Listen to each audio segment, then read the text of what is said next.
तो स्वागत है आप सबका फिर से सूफी ट्रैम्प हियर में। कुछ बातें आपकी, कुछ मेरी, कुछ थिएटर की, कुछ साइंस की, कुछ फिलोसफी की, कुछ मैथमेटिक्स की। और आज बात होने वाली है भूतों के ऊपर यार, कि क्या सही में भूत होते हैं कि नहीं। मतलब ऐसे नहीं होने वाली बात, ये होने वाली है कि यार हमको लगता है कि रियलिटी का मतलब क्या है। हमको लगता है कि मास एक रियलिटी की चीज है, लेकिन मास एक्चुअली में होता क्या है। क्या मास सही में हर पार्टिकल के पास है, या मास भी कहीं किसी चीज का इंटरेक्शन का प्रॉपर्टी निकल के आता है। क्या हमारी सच्चाई, जो क्वांटम मैकेनिक्स ने आगे बोला था कि ऑब्जर्वेशन चेंज रिजल्ट, और इतनी सारी बकवास बातें करने लगी थी क्वांटम मैकेनिक्स, जिसकी वजह से आइंस्टाइन परेशान हो गए थे यार कि ये किस किस दुनिया की बातें कर रही है। मगर आखिर में क्वांटम मैकेनिक्स सही हो गई। मगर एक जमाने में एक पॉइंट पे आके दुनिया को लगा था कि शायद क्वांटम मैकेनिक्स अपने हाथ खड़े कर देगी और सही में साबित हो जाएगा कि भैया आइंस्टाइन की बातें सही थी कि everything is destined and predefined and free will नहीं होती और God doesn't play dice with us. मगर सारा सवाल कहाँ से जन्मा, कहाँ पे जा रहा था, क्या कह रही थी क्वांटम मैकेनिक्स, क्या था मास और क्या नहीं था, कैसे निकल के आए हिग्स फील्ड का कंसेप्ट, कैसे निकल के आए हिग्स फील्ड से हिग्स बोसोन का कंसेप्ट, कैसे क्या हम सब कुछ सारे के सारे इंसान क्या सिर्फ फील्ड का ही नतीजा है। और ये फील्ड होती क्या है, ये सिमेट्रीज होती क्या है, एनर्जी कंजर्वेशन क्या होती है, सारी बातें शायद होगी इसके अंदर। मगर पूरी वीडियो सिर्फ मास के अराउंड होने वाली कि एक्चुअली में मास क्या है और क्या आपको और भूतों में जो अंतर बता रहा है वो सही में कुछ है भी या नहीं है। क्या हम सब भूत हैं जिसके पास हल्की सी एग्जिस्टेंस आ गई है। तो स्वागत है, चालू करते हैं डॉक्टर साहब म्यूजिक यार।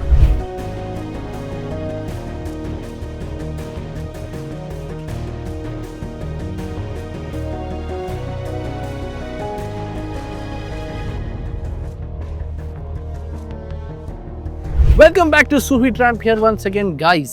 We are very happy that we are back to some cafe somewhere, having little bit of coffee, discussing physics. Yeah, brother. Am I right, brother? Yes, brother, Mr. Trump. तो अब जो बात हो रही है, by the way इनका एक podcast आ चुका है, अगर आप देखेंगे एनसीयू पॉडकास्ट में हमारे डॉक्टर साहब ट्रम्प की एक्टिंग बहुत अच्छी उतारते हैं। तो प्लीज, इन्होंने बताया थे वहाँ पे कि जब ट्रम्प को बुलाया गया था इंडिया में, कहाँ बुलाया गया था, इन अहमदाबाद।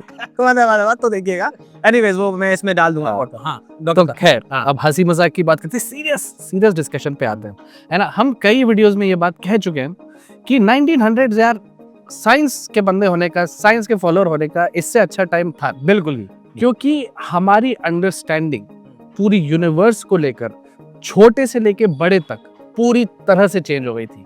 शुरुआत हुई थी बड़ी चीजों से, जब आइंस्टाइन अपनी स्पेशल थियरी ऑफ रिलेटिविटी, फिर जनरल थियरी ऑफ रिलेटिविटी जब लाए, तो फिर मोटी मोटी जो हम फिजिक्स देखते हैं, जो ऑब्जर्वेबल फिजिक्स है, उसमें चेंजेस आने लगे। फिर धीरे धीरे जैसे क्वांटम मैकेनिक्स आने लगे, तो छोटे पार्टिकल्स की दुनिया है, इलेक्ट्रॉन हो गए, प्रोटॉन्स हो गए, यहाँ की दुनिया के फंडामेंटल भी चेंज होने लग गए थे।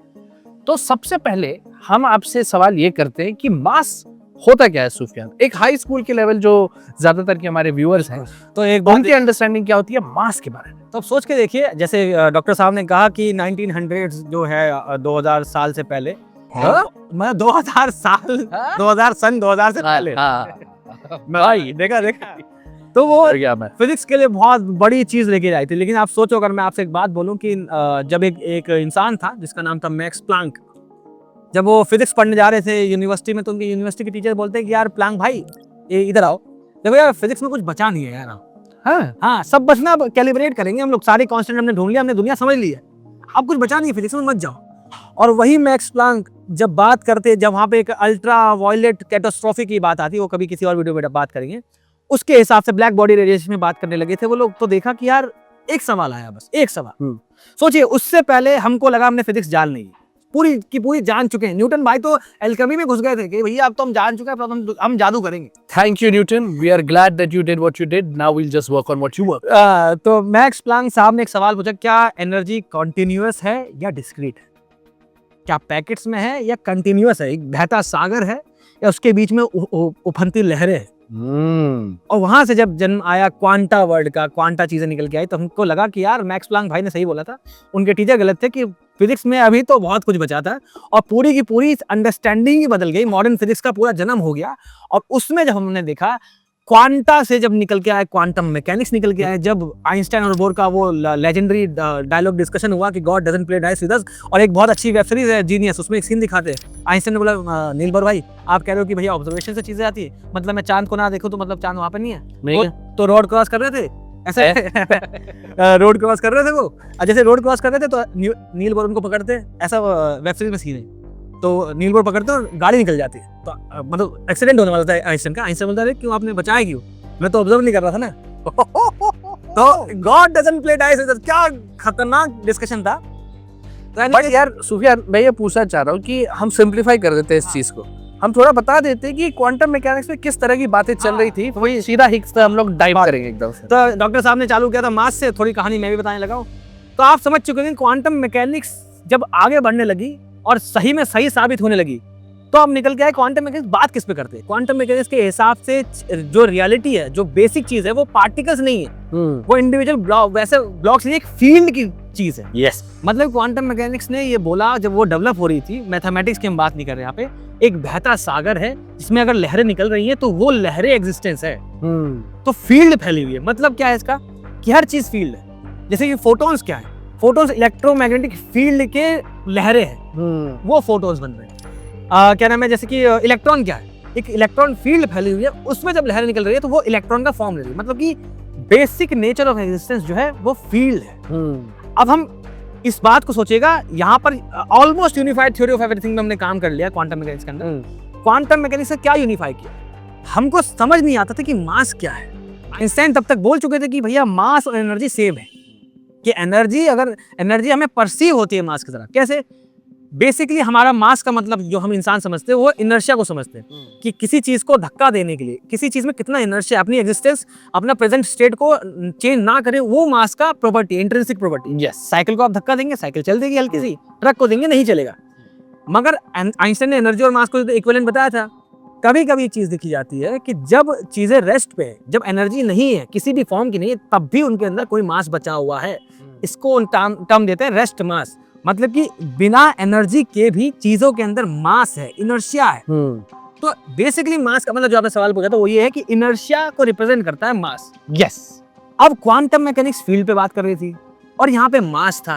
और क्वांटम मैकेनिक्स सबसे खूबसूरत बात है कि जितने भी फोर्सेस अवेलेबल है, ग्रेविटी की हम बात अभी नहीं करते, जितनी भी बाकी फंडामेंटल, 4 फंडामेंटल फोर्सेस है ना, ग्रेविटी हटा देते, 3 बचते, weak nuclear force, strong nuclear force और इलेक्ट्रोमैग्नेटिज्म। इन सब के बीच के लिए, जैसे क्वांटम मैकेनिक्स फील्ड की बात की थी, उनके बीच में जो भी एग्जिस्टेंस है, जो भी फोर्स कैरियर है, वो कोई ना कोई पार्टिकल होने चाहिए। यस, इलेक्ट्रोमैग्नेटिज्म में निकल के आ गया फोटॉन्स है, मास नहीं होता।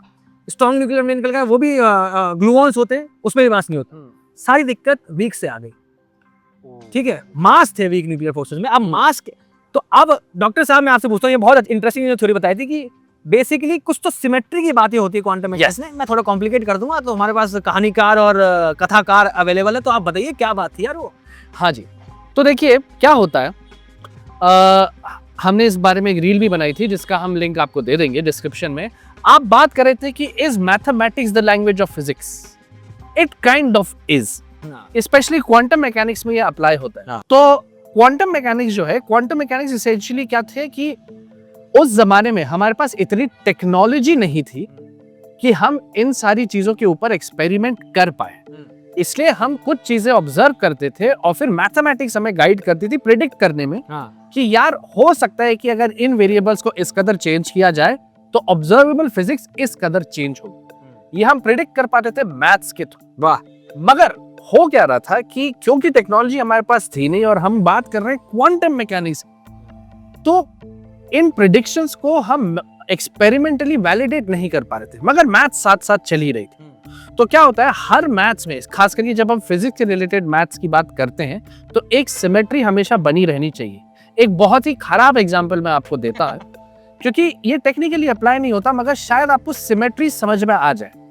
तो जैसे कि टेम्परेचर हम क्या क्या कैसे कैसे मेजर कर सकते हैं? सेल्सियस है, लेकिन हॉस्पिटल जहां मैं काम करता हूं वहां पर फ़ारेनहाइट होता है ना।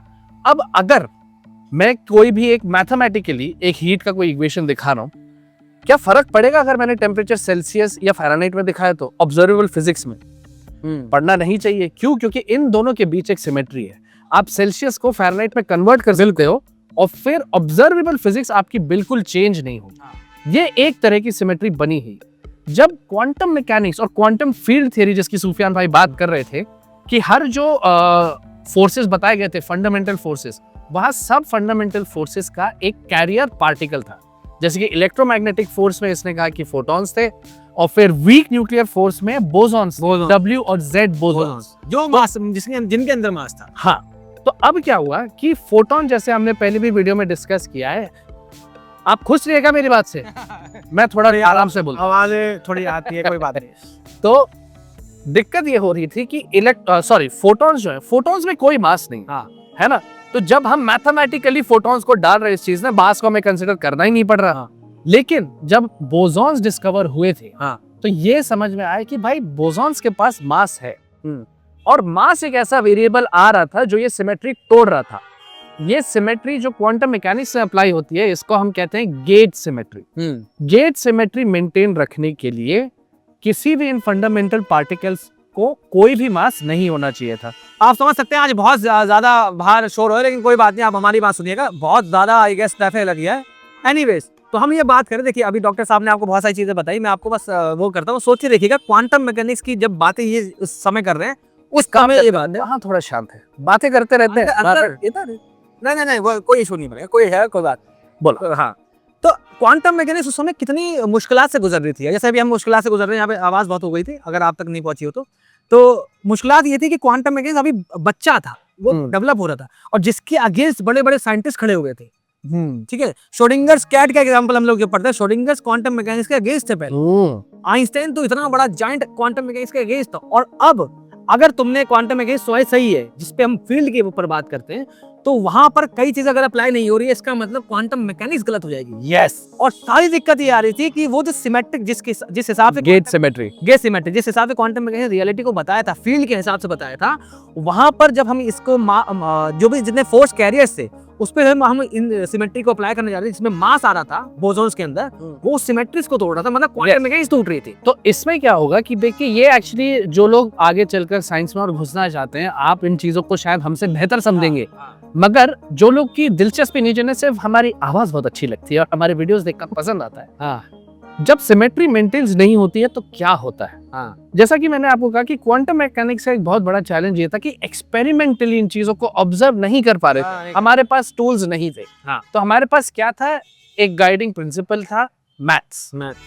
अगर गेज सिमेट्री मेंटेन नहीं हो रही है, तो आउटकम्स प्रिडिक्ट कर पाना कंसिस्टेंटली मुश्किल नहीं, इम्पॉसिबल हो जाता है ना। क्योंकि अगर हम सेल्सियस को फ़ारेनहाइट में कन्वर्ट कर ही नहीं सकते थे, है ना, तो फिर आपकी ऑब्जर्वेबल फिजिक्स सेम नहीं होनी चाहिए, क्योंकि मैथ्स और फिजिक्स यहाँ पर मेल नहीं खा रहे हैं। तो पहली बार, मैं सॉरी डॉक्टर साहब को टोका, तो पहली बार मैथमेटिक्स वर्क कर सके, इसलिए रियलिटी को बदला लोगों ने, साइंटिस्टों ने। पहली बार नहीं था दोस्त, है ना, पहली बार नहीं था। इसका एक एग्जांपल मैं अभी आपको दूंगा 2 मिनट के अंदर। तो क्या हुआ था, तो एक थियोरेटिकल फिजिसिस्ट थे, फिजिसिस्ट,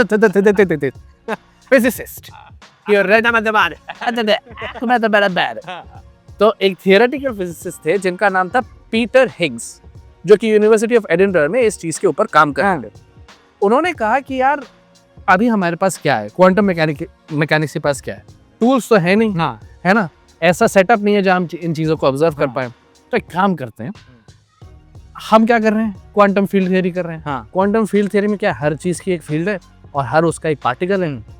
और दिक्कत कहाँ से आ रही है, दिक्कत यहाँ से आ रही है कि भैया वीक न्यूक्लियर फोर्स में बोसॉन्स के पास मास है, तो इसका मतलब एक काम करते हैं, एक फील्ड डाल देते हैं। मास जो है वो किसी पार्टिकल का इंट्रिंसिक बिहेवियर नहीं है, मास जो है इंटरैक्शन से निकल के आ रहा है किसी फील्ड के साथ, जिसका इसलिए नाम रखा गया हिग्स फील्ड, कि एक्चुअली दो जो वीक न्यूक्लियर फोर्स की हम बात करें, जो बोसॉन्स में हमें मास दिख रहा है, बोसॉन खुद तो टेक्निकली मासलेस ही है, मगर आसपास पूरे यूनिवर्स में, यानी कि वैक्यूम भी वैक्यूम नहीं है, वहां पे कुछ ऐसी फील्ड फैली हुई है जिसमें बेचारा बोसॉन जा रहा था, उससे इंटरेक्ट कर गया, तो उसके अंदर मास आ गया, मतलब वो पार्टिकल में मास नहीं है। और जब हमने उसको, उस पार्टिकल का इंट्रिंसिक प्रॉपर्टी मास नहीं माना और गेज सिमेट्री अप्लाई करी, बिंगो। अप्लाई। एक और एग्जांपल मैं आपको देता हूं कि मतलब किस तरह मैथमेटिक्स गाइड कर रही थी। हमने पिछले ही 2-3 वीडियोस पहले हमने बात की थी कि कैसे रियलिटी लोकली रियल नहीं है, है ना, और ये आइडिया आया कहां से, 1960s में जॉन बेल्स इनइक्वालिटी लेकर आए थे, मगर ये ऑब्जर्व हुई है अभी, है ना।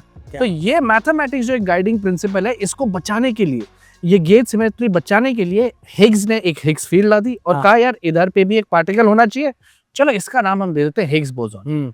दिक्कत ये है दोस्तों, मैं बता दूं, उसको कंफर्म कर देता हूं। देखिए, हिग्स बोसॉन क्यों ना थी, अगर क्वांटम मैकेनिक्स में जितनी भी फील्ड आती है उन सब फील्ड के खुद के पार्टिकल्स हैं। यस, अगर हिग्स फील्ड को तुमने इंट्रोड्यूस किया तो हिग्स फील्ड ठीक है, हिग्स फील्ड से इंटरेक्ट करने के बाद बाकी पार्टिकल्स में मास आ रहा है, माना, लेकिन हिग्स फील्ड अगर एग्जिस्ट करती है तो हिग्स फील्ड का भी कुछ पार्टिकल होना चाहिए जिसका नाम है Higgs boson. Yes, Higgs boson नहीं होगा तो ये सिर्फ थ्योरी है, वैक्यूम पूरी वैक्यूम नहीं है, उसमें हिग्स फील्ड फैली हुई, हमने मान लिया, मैथमेटिक्स अप्लाई कर दी, लेकिन भैया हिग्स बोसोन निकाल के दिखाओ, और दिख गया 2012 में। हाँ, मगर अभी तो हम 1964 में ही है दोस्त, हाँ, है ना। तो प्रॉब्लम क्या हुई, एक्चुअली बहुत ज्यादा स्क्रूटिनाइज नहीं किया गया था हाँ, इस प्रिंसिपल को। क्यों क्या होता, मजाक क्यों? क्योंकि मतलब लोगों का बहुत पूरी तरह से विश्वास अभी तक क्वांटम मैकेनिक्स में उतना बना नहीं था। हाँ, बन रहा था धीरे धीरे, साइंटिस्ट काफी कमाल का काम कर रहे थे। उन्होंने ज्यादातर साइंटिस्ट का एक्चुअली ये मानना था कि यार देखो mathematically perfect, congratulations Peter Higgs, very well done, मगर यार ये फिजिकली सेंस नहीं बना रहा ना। हाँ, क्योंकि न्यूटन भाई हमें समझा चुके हैं कि भाई मास है तो ग्रेविटी है, किसी चीज में मास हो रहा है तो ये जो ग्रेविटी की जो फील्ड है, जो स्पेस टाइम फैब्रिक है, वो आइंस्टाइन वो आइंस्टाइन नहीं, आगे चल के फिर आइंस्टाइन ने ये कहा ना कि अगर क्योंकि मास जो है वो तुम्हारी ये स्पेस टाइम फैब्रिक को अगर ज्यादा रहेगा उतना मोड़ देगा और फिर उसके कॉन्सिक्वेंसेस आएंगे। यार ये पार्टिकल तो कहीं दिख ही नहीं रहा है ना, अगर दिख नहीं रहा तो मैथमेटिकली तो परफेक्ट, मगर अगर पार्टिकल है ही नहीं तो शायद तुम जादू की बातें कर रहे हो। इसलिए वीडियो के शुरुआत में सूर्या ने कहा था कि आज हम भूतों की बात करेंगे। हाँ, उस समय लोगों का हिग्स बोसोन की तरफ देखने का नजरिया ये था कि हाँ maths very good but otherwise mostly भूत। बट आगे चलकर अंकित साहब भी हैं, सुफियान साहब हैं, बात करेंगे कि क्या हुआ एक्सपेरिमेंट में and what this really means, और भूत क्यों है दुनिया में, शायद हो सकते हैं। और हम बात करेंगे मास तो हमें मिल गया कि भैया इंटरेक्शन से मास आता है, लेकिन क्या जो आपका पूरा मास है वो आपका मास है कि नहीं। तो अब देखिए एक बात है, अंकित साहब भी आ चुके हैं, हम थोड़ी देर में हम बात करेंगे, लेकिन उससे पहले आप समझिए कि हमको फंडामेंटल पार्टिकल्स जो हमें लगते हैं उनमें मास कैसे आता है हमें समझ में आ गया था। फिर हम जब और गहराई में जाते जाए तो हमें पता चला भैया एटम के अंदर इलेक्ट्रॉन होते हैं, प्रोटॉन होते हैं, न्यूट्रॉन होते हैं, भैया उनके पास मास है, ठीक है, मजा आ गया। फिर यार दिक्कत ये आने लगी कि यार हमने जब प्रोटॉन को खोल के देखा, उसका भी हमने जब बाइसेक्शन कर दिया डॉक्टर साहब की जबान में शायद, तो है डाइसेक्शन कर दिया, तो हमको उसके अंदर एक क्वार्क्स निकल के आया। मतलब कि प्रोटॉन एक एलिमेंट्री पार्टिकल नहीं है, वो भी किसी चीज से बना हुआ है। हाँ। क्वार्क्स से बना हुआ है। क्वार्क्स एक क्या नाम है, एलिमेंट्री पार्टिकल है, और दुनिया में क्वार्क फील्ड है, क्योंकि हमारे पास क्वांटम मैकेनिक्स क्या बोल रही है कि हर चीज की फील्ड है, इलेक्ट्रॉन की फील्ड है, इलेक्ट्रॉन निकल आया। इसमें शायद कंफ्यूजन हो रहा होगा लोगों को। बात ऐसी है नहीं, कोई फील्ड अगर है तो बिना किसी चीज के तो कोई फील्ड एग्जिस्ट नहीं करेगी ना। जैसे आप पढ़ते हो कि ग्रेविटेशनल फील्ड है तो मास होना चाहिए तब तो ग्रेविटेशनल। ना वैसे मैं वो समझ, देख क्वांटम मैकेनिक्स में बेसिकली क्या बोल दिया था कि हर चीज की एग्जिस्टेंस किसी फील्ड की वजह से। इलेक्ट्रॉन है इसलिए फील्ड नहीं है, वो इलेक्ट्रॉन फील्ड है इसलिए इलेक्ट्रॉन है। अच्छा, समझ रहा है, इलेक्ट्रॉन की मतलब जैसे ग्रेविटेशनल फील्ड है तो इसलिए मास है क्या? हाँ, ग्रेविटेशनल फील्ड अगर एग्जिस्ट करती हो तो ग्रेविटॉन्स होंगे। ओके, ग्रेविटॉन्स हैं इसलिए उसके लिए फील्ड नहीं आएगी। मतलब आप समझ रहे हो, बाईसा वर्षा ये है कि बेसिकली रियलिटी फील्ड्स में बटी हुई है, उस फील्ड के रिपल्स हैं हर चीज जो एग्जिस्टेंस में दिख रही है। ठीक है, तो यहाँ पे क्वार्क्स की बात आ गई थी, सबकी बात आ गई थी। फिर एक दिक्कत चालू हुई, अब बेसिक ये जो वीडियो पे हम वापस आ रहे हैं कि मास के पावर भूत कैसे आएगा, कि क्वार्क्स को हमने जोड़ा कि भैया 3 क्वार्क होते हैं उसके अंदर, अप डाउन और जो भी है, उसको हमने सम किया, उसका मास निकाला, उसके बाद प्रोटॉन का मास निकाला। अब भैया उसमें बहुत ज्यादा डिफरेंस है। मतलब एग्जांपल लीजिए, अगर प्रोटॉन जो है आपका 10 किलो का है ना, एग्जांपल लीजिए, तो अंदर के जो क्वार्क्स को अगर हम सम कर दें तो 1 किलो आता है। 1% ही है, 1 किलो से भी कम, 0.1% शायद, या नहीं तो वही 1% पे आता है। तो अब यहाँ पे दिक्कत है कि एक्चुअली में मतलब क्या है, कि ये मास क्या है। तो इसके ऊपर थोड़ी अंकित साहब से बात होगी। अंकित साहब बताइए। मास ना, एक्चुअली मास को डिफाइन करने का लोगों का अलग अलग तरीका था। जैसे न्यूटन क्या कह रहे थे कि किसी चीज को, किसी मैटर को एक्सेलरेट करने में है ना कितना आपको फोर्स लगता है, उसके बेसिस पे उन्होंने मास को डिफाइन किया। इनर्शिया कितना उसका, हाँ, कि acceleration mass equal to force by acceleration, उस तरीके से। साइंटिस्ट जो थे आइंस्टीन जी, उन्होंने मास को डिफाइन किया एनर्जी के बेसिस पे कि mass equal to energy by c²। उन्होंने कहा कि हम जो मास मेजर करते हैं ना, वो एक्चुअली में मास नहीं, वो हम एनर्जी ही मेजर करते हैं और फिर उसको डिवाइड करते हैं c² से, जो स्पीड ऑफ लाइट है, और उस तरीके से हम लोग मास मेजर करेंगे। अब मास उन्होंने बताया 3 टाइप से। एक होता है रेस्ट मास, कि कोई चीज मूव नहीं कर रही है तो क्या उसके पास मास है, तो बोले हाँ है। कैसे मेजर करेंगे, तो उसके अंदर टोटल एनर्जी काउंट कर लो, उसको c² से डिवाइड कर दो, मास आ जाएगा। तो ठीक है, ये हुआ एक तरीके का मास। सेकेंड हुआ कि कोई चीज अगर मूव कर रही है क्या उसके अंदर मास है, तो बोला हाँ, जो मूव कर रही है उसका एनर्जी देख लो डिवाइड कर दो सी स्क्वायर से तो उसको बोलते हैं मूविंग मास। और एक होता है रिलेटिविस्टिक मास, कि आप दोनों को अगर जोड़ देते हो, रेस्ट मास को और एनर्जी इन मोशन जो था उसको सी स्क्वायर से डिवाइड करोगे तो इन दोनों का सम आपको रिलेटिविस्टिक मास देगा। जैसे मैं अगर दौड़ने लगूं और कोई फिर तब मेरी जब मास कैलकुलेट करेगा वो रिलेटिविस्टिक मास होगा। तो बोले ऐसा क्या? तो बोले ठीक है, इसको मतलब अलग अलग तरीके से एग्जाम्पल देकर बताओ या प्रूफ करके बताओ। तो बोले ठीक है, पहले तो आते हैं फिर इस पे जो क्वेश्चन था हमारा कि प्रोटॉन किस चीज़ से बना है, तो था क्वार्क्स से बना है। क्वार्क्स का टोटल मास हमने देखा और प्रोटॉन का मास देखा, तो कितना 1% आया था। 1% है, ठीक है, तभी तो 10 किलो का 1% 1 किलो है। वाह वाह, 10 किलो का 1% 1 किलो नहीं है, 10% है। मैथ भी टूट गया। मैं तो गया हुआ है भाई का, मैं तब पहले से। ठीक है, तो ऐसा था कि प्रोटॉन का जो मास होता है 1.672 into 10 to the power minus 27 chemistry है ना, केमिस्ट्री। तो 10 kg नहीं, 1.67। तो इतना ये ग्राइंडिंग चल रही है आज मेरी। तो जो भी है प्रोटॉन का मास जो था तो उसका 1%, क्वार्क्स का जब आप मास देखोगे ना तो उसका 1% ही आया, जो भी Higgs field से रिलेट करने के कारण आया। तो बाकी का मास आया कहाँ से, है कि नहीं? तो बोले कि टोटल एनर्जी देखो प्रोटॉन के अंदर क्या क्या है। तो बोले कि जो भी क्वार्क्स है उसका मास प्लस क्वार्क्स में ना, क्वार्क्स एक दूसरे से बंधे होते हैं बाइंडिंग एनर्जी के वजह से, है ना? बोले वो जो 99% मास जो प्रोटॉन का आपको दिख रहा है वो उसके बाइंडिंग एनर्जी की वजह से दिख रहा है, जो कि हम सी स्क्वायर से डिवाइड करते हैं जो आता है। बेसिकली क्वार्क्स को जोड़ के रखते हैं लैपटॉप, सॉरी ग्लूऑन्स, है ना? ग्लूऑन्स जोड़ के रखते हैं और खुद क्वार्क प्रोटॉन के अंदर अबाउट स्पीड ऑफ लाइट तक मूव कर रहे होते हैं, अंदर ऐसे रैंडमली घूम रहे होते हैं। हाँ, अब देख के चलिएगा, जैसे अंकित साहब ने बताया कि एनर्जी की वजह से मास हमें परसीव होता है। यही मतलब, क्योंकि हम एनर्जी और मास जब इक्वल एम स्क्वायर हम बोलते हैं तो ये एक ही चीज को हम बोलते हैं। हम खुद एनर्जी को भी मास की तरह परसीव कर सकते हैं, ये इक्वेशन का मतलब था।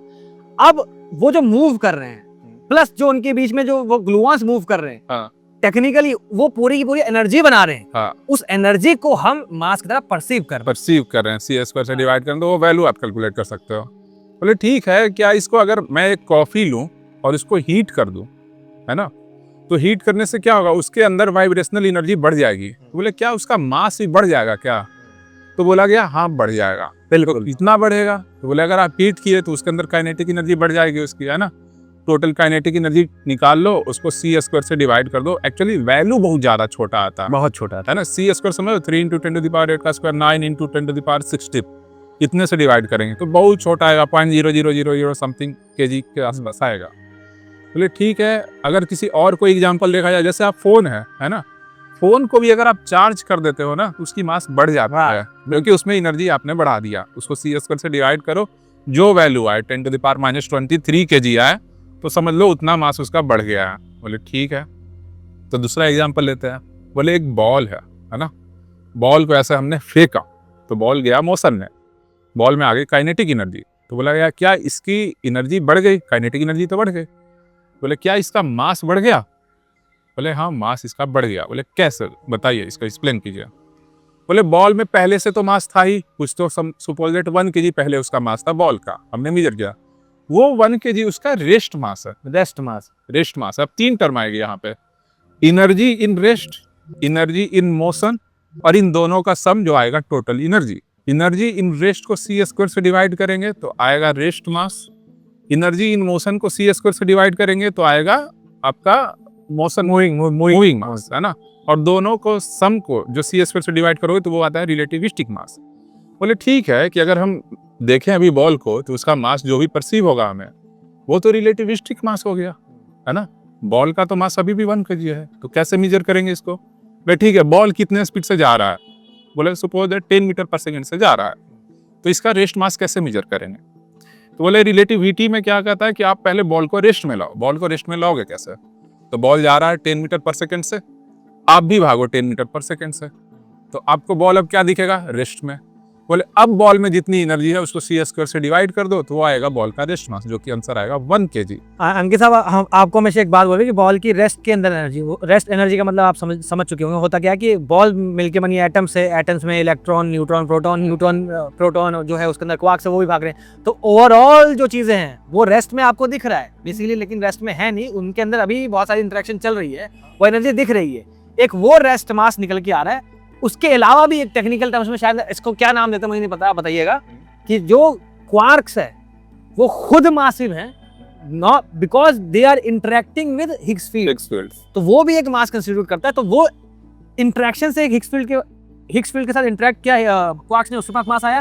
अब क्वार्क भाग रहे हैं अंदर, हमें बहुत बड़े लेवल पे बॉल के अंदर कुछ तो भागते दिख नहीं रहा, लेकिन हमें बॉल के लेवल पे दिख रहा है भैया इसके अंदर रुकी हुई है, वो सब उसके भागना, दौड़ना, इंटरेक्शन से एनर्जी निकल रही है, वो रेस्ट मास है। ऐसा कर सकते हैं ना कि मान लो क्वार्क्स अगर रुके हुए हैं अपने जगह पे तो वो उसका रेस्ट मास हो गया प्रोटॉन। इन क्वार्क्स अगर वाइब्रेट कर रहे हैं अपने जगह पे, है ना, तो वो जो एनर्जी आएगा वाइब्रेशन की वजह से, वो आएगा क्या, एनर्जी बाय मोशन, और वो आएगा फिर आपको जो एनर्जी बाय c² करोगे तो वो मास आएगा, टोटल सम करोगे तो टोटल प्रोटॉन का मास मिलेगा।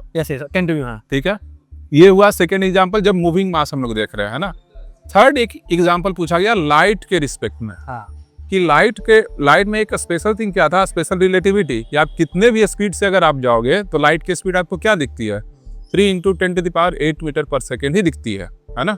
इवन आप 2.99 × 10⁸ मीटर पर सेकेंड से भी चलो तो भी लाइट का स्पीड आपको ऐसा नहीं कि 0.01 × 10⁸ दिखेगा, आपको तब भी लाइट की स्पीड 3 × 10⁸ मीटर पर सेकेंड ही दिखेगी। इसे बोलते हैं स्पेशल रिलेटिविटी। आप चाहे कितना ही इश्क कर लो, कितना ही पैसा ला दो, अगर लड़की का मूड सही नहीं है तो वो अपना मूड कैसे क्रॉस रखेगा, वो बदलेगी नहीं। टॉपिक कहाँ गया था, यहाँ से आ गया। जवान युवा देख रहे हैं तो उनको बोलना कि इसको समझ सकते हैं कि बिहेवियर चेंज नहीं हो रहा, इसी चक्कर में तुमने रिजल्ट नहीं हो रहा है।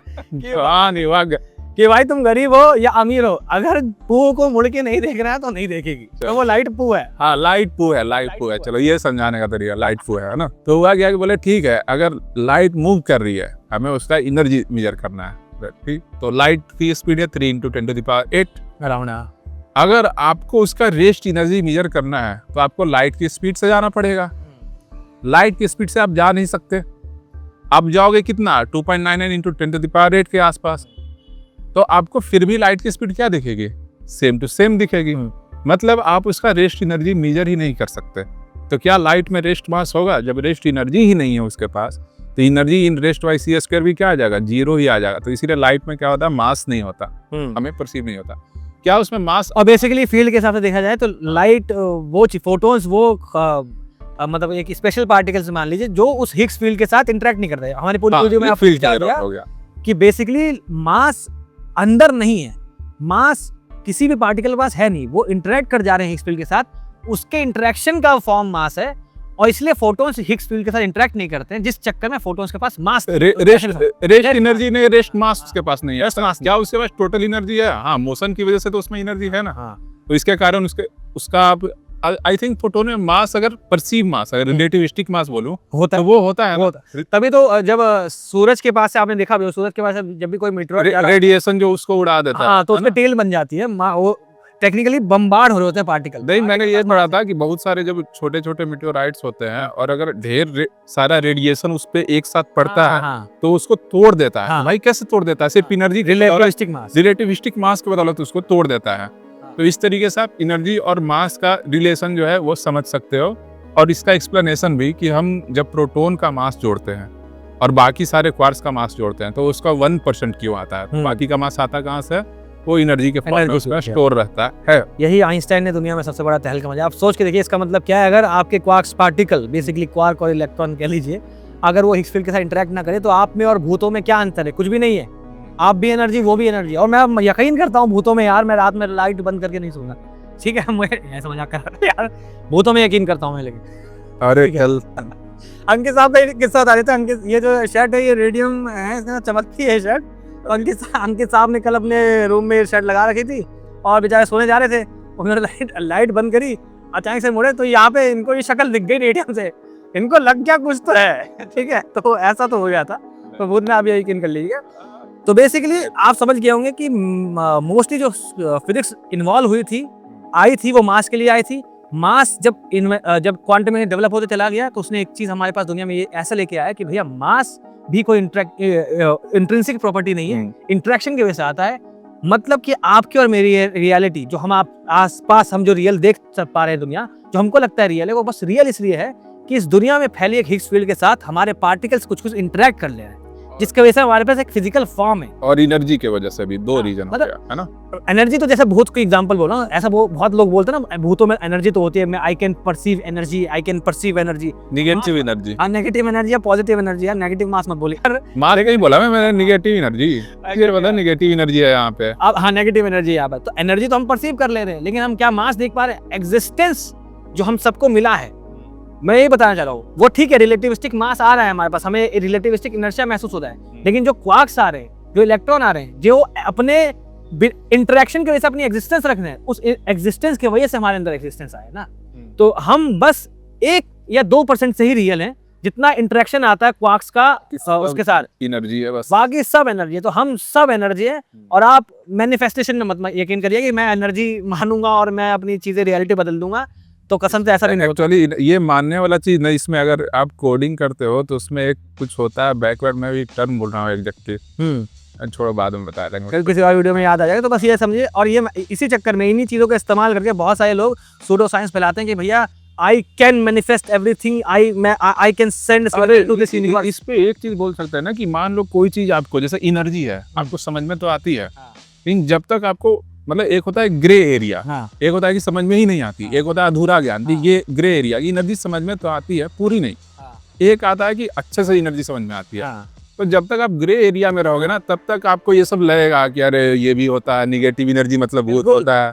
तो चलो मुंबई चल मैं बताता हूँ, वहाँ पे जो नए एक्टर्स होते हैं ना, जिनको फिल्मों में जाना होता है, वो बहुत ऑप्टिमिस्टिक होते हैं कि भैया मैं फिल्मों में घुस रहा हूँ क्योंकि मैं एनर्जी सेंड कर रहा हूँ। एनीवेज, तो यही थी बातें, और कुछ बातें बतानी है, खत्म करते हैं वीडियो। मेरे ख्याल से एक वीडियो ना हमें एक्चुअली टोटल जो भी पार्टिकल्स होते हैं ना उस पे बनाना चाहिए, कि प्रोटॉन जैसे क्वार्क्स होता है, इलेक्ट्रॉन्स हो गए, ग्लूऑन्स हो गए, इस पे बनाएंगे, इस पे बनाना चाहिए ताकि आपका बेसिक पहले क्लियर हो जाए कि क्या होते हैं बोसोन। और इतना बेसिक क्लियर हो जाएगा ना, उसके बाद लोग बेसिक बंद कर देंगे, भैया बहुत ज्यादा बेसिक इतना डेंजरस है। मेरे ख्याल से समझ में आ जाएगा ना, या फिर बुक में भी ऐड हो गया अगर गलती तो फिर चिल्ला के स्कीम बताते सबको, ये होगा सीक्रेट खोला है कुछ तो फिर समझ में आने लगेगा कि अच्छा क्या बात हो रहा है, बोसोन क्या है, ग्रेविटोन क्या है, मिजोन क्या है, लेप्टोन क्या है, हेड्रोन क्या है। तो मेरे ख्याल से उस पर एक वीडियो आनी चाहिए। तो बस आप सोच के देखिए, ये जो हिग्स फील्ड की बात आई थी, हिग्स फील्ड के वजह से हिग्स बोसोन होना चाहिए था, और लार्ज हाइड्रोजन कोलाइडर में एक्सपेरिमेंट हुआ, हमें हिग्स बोसोन मिल गया। हमको मानना पड़ गया कि एग्जिस्टेंस का एक्चुअल फॉर्म पार्टिकल नहीं है बल्कि फील्ड है। हम सब सिर्फ समंदरों में उभरी हुई लहरें हैं यार, जो लहरें वापस समंदर में मिल जाती है, बस वो एग्जिस्टेंस हमारी उनमें फ्लक्चुएशंस के ऊपर आती है। इसी पे एक क्वेश्चन मैं पूछूंगा सबसे, है ना, कमेंट में बताने के लिए। हाँ कमेंट में कर लो या पढ़ लेना भाई, पढ़ोगे तो खुद से भी तो कुछ पढ़ो, है ना। तो प्रोटॉन भी बना होता है क्वार्क से, न्यूट्रॉन भी बना होता है क्वार्क से, लेकिन न्यूट्रॉन पे चार्ज 0 होता है, न्यूट्रल होता है, जबकि प्रोटॉन पे चार्ज +1 होता है। पढ़ के आओ कि क्यों होता है। मस्त, ठीक है, खत्म। दोनों क्वार्क से ही बने होते हैं, लेकिन एक पे +1 एक पे 0 क्यों आता है। ठीक है, तो खत्म करते हैं इस वीडियो को शैतान के साथ, रेडियम के साथ। धन्यवाद, जय हिंद। हाथ लग रहा था, मिला रहा था मेरे से। अरे बाय।